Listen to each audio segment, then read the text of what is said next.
335 of 2025, defendant versus Colonel retired Dr. Kizza Besigye, Adio Lutale, and RO/12743 Captain Ola Denish Oya.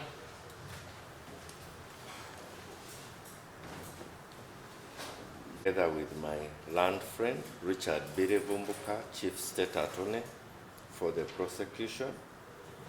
It is true, my lord. My lord, on the side of the defense,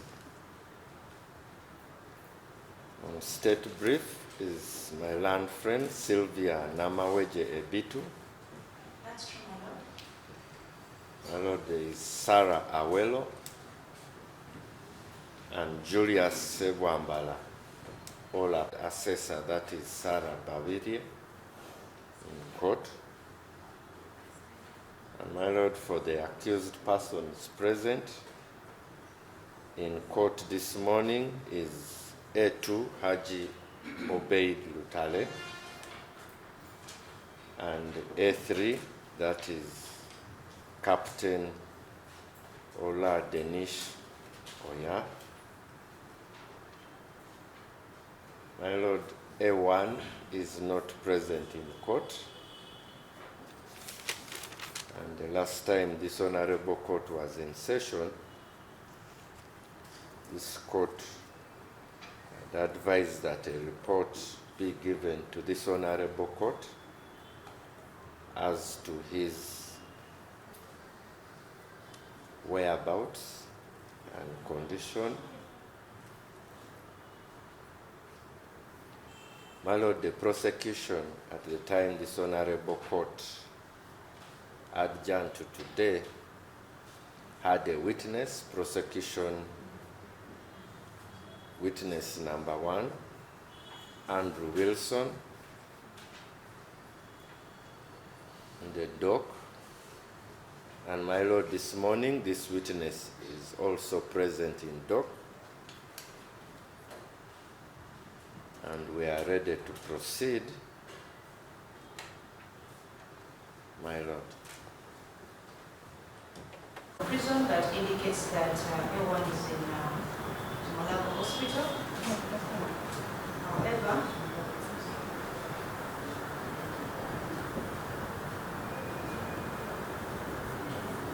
the requirements of a fair trial require that all accused persons also be in court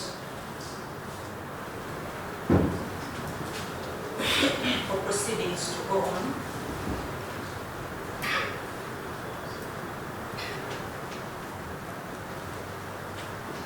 And it would be important for everyone to be present for these court proceedings to proceed.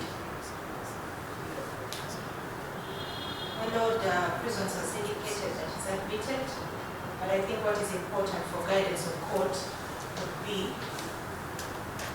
for the medical personnel to be able to declare or to state the medical condition of the accused A1, particularly his suitability or fitness to stand trial or to stand court process.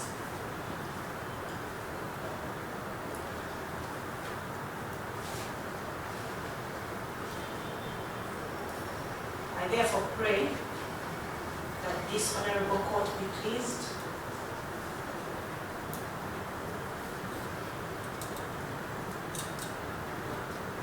to order the medical personnel to avail court with a report about the A1's condition.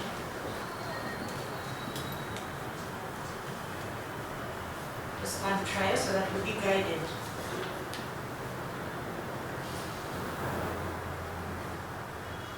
how to proceed with this matter.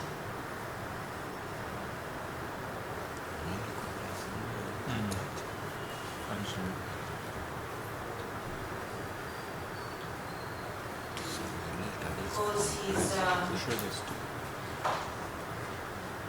attendance at court is his constitutional right that cannot be dispensed with.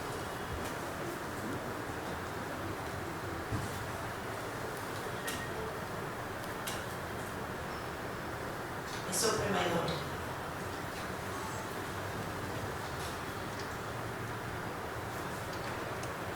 once.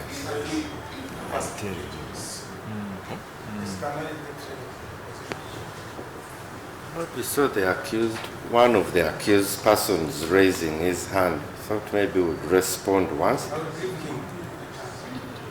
I want him to respond to this.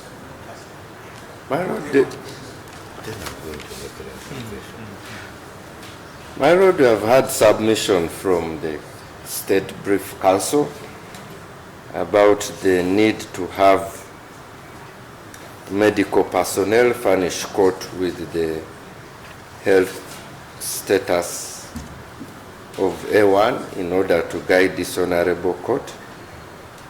My lord, we are not yet privy of the contents of the letter from the prisons, so we do not know whether that letter contains information about this status, because the officer in court here from prisons has just told this court that A1 is in Mulago Hospital and a letter has been forwarded. And my lord, be that as it may, we also, the last time we were in court,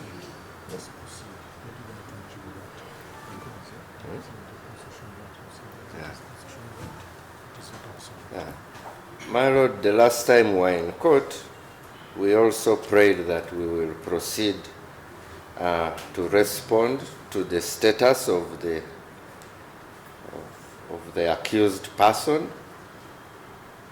We intimated that we had an application to make, and my lord, this proceeds from the constitutional guarantees that the defense has raised, that the presence of the accused must be guaranteed. My lord, this is in fact very true, that the presence of an accused person at his trial shall always be protected. However, my lord, this guarantee is not absolute, as the Constitution itself I think it is not proper to start submitting that. much obliged, my lord. This is the This constitutional guarantee is not absolute, my lord.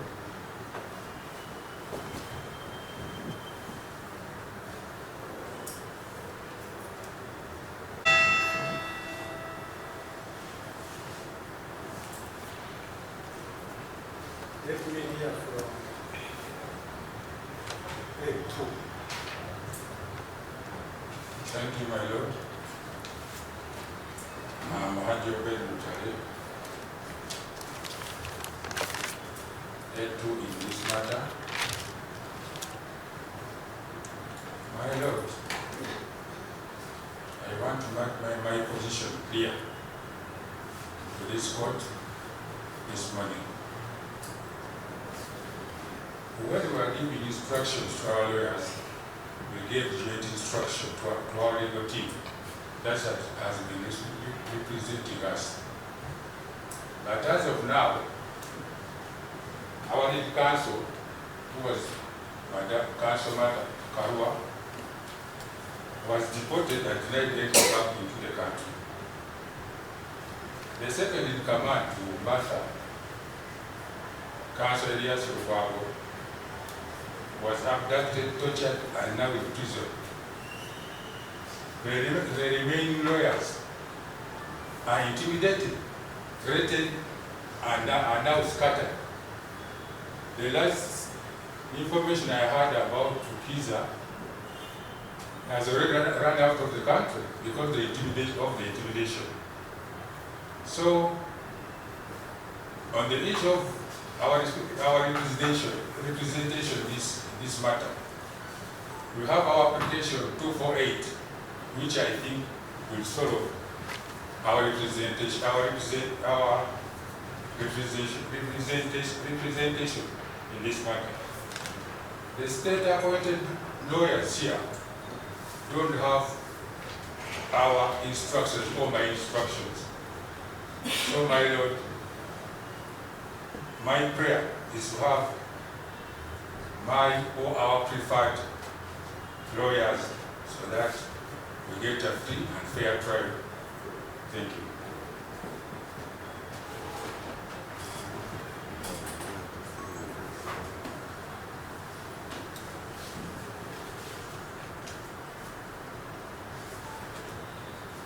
And I'm surprised with Mr. Jetty, the prosecutor. Your Lord, having told him that we got a letter from prisons telling him that the A1 is sick. I don't know what's the rush of the prosecutor saying that we should proceed.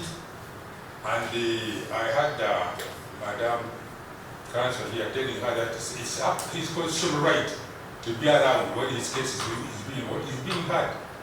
But I don't know what's the rush for the prosecution to go ahead without A1, who he knows that he was by yesterday in the ICU in Mulago Hospital.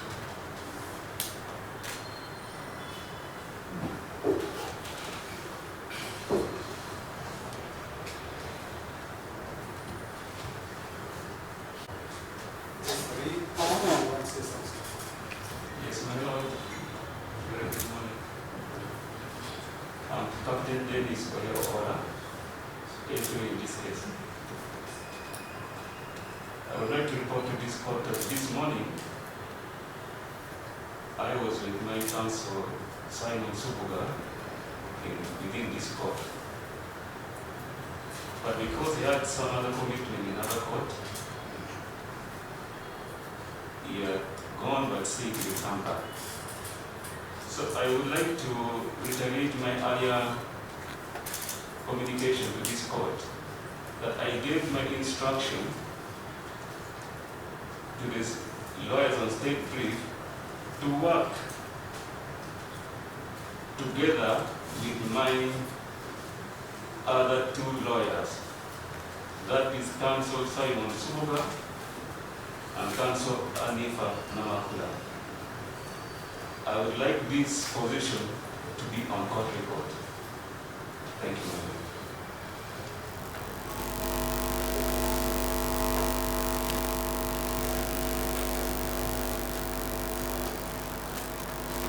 My Lord, for the record, Thomas Jatiko, Assistant DPP. My Lord, we respectfully have listened to the two accused persons, and starting from the very third accused person, we agree.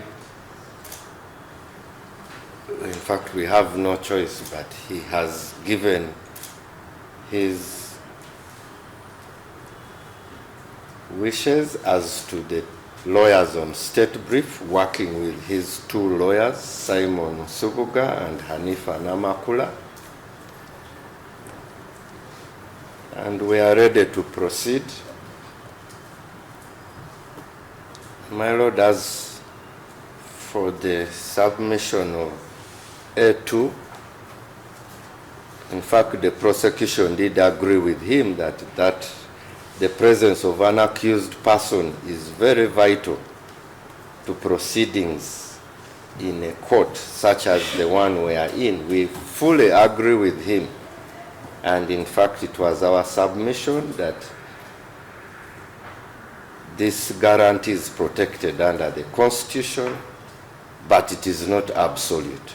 My Lord, there are provisions that this Constitution provides for, as well as other subsidiary laws, my Lord.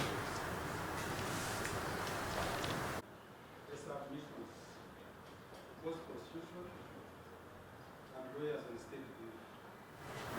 I've also listened to the concerns raised by A2 and S3. I will start with case 3.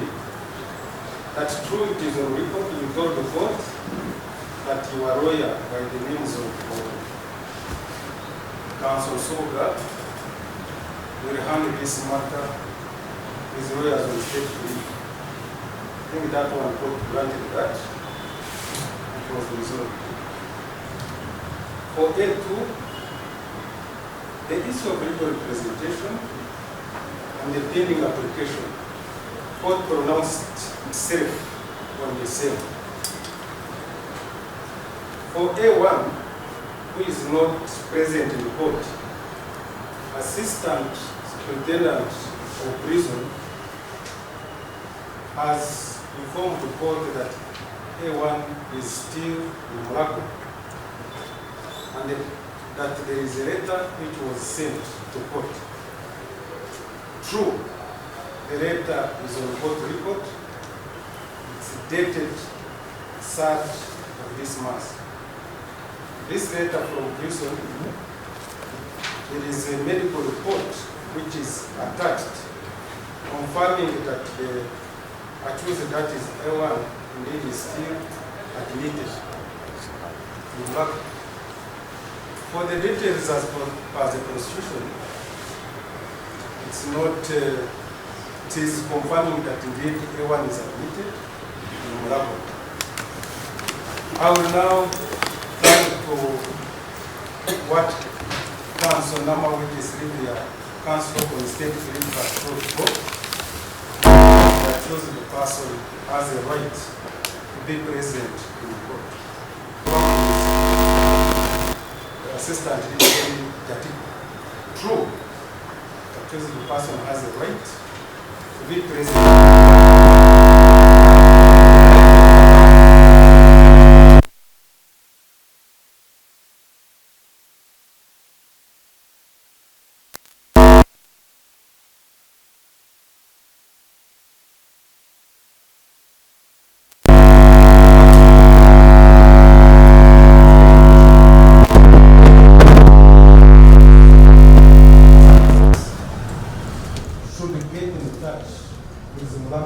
Doctors to get a report, like this one as a report, if A1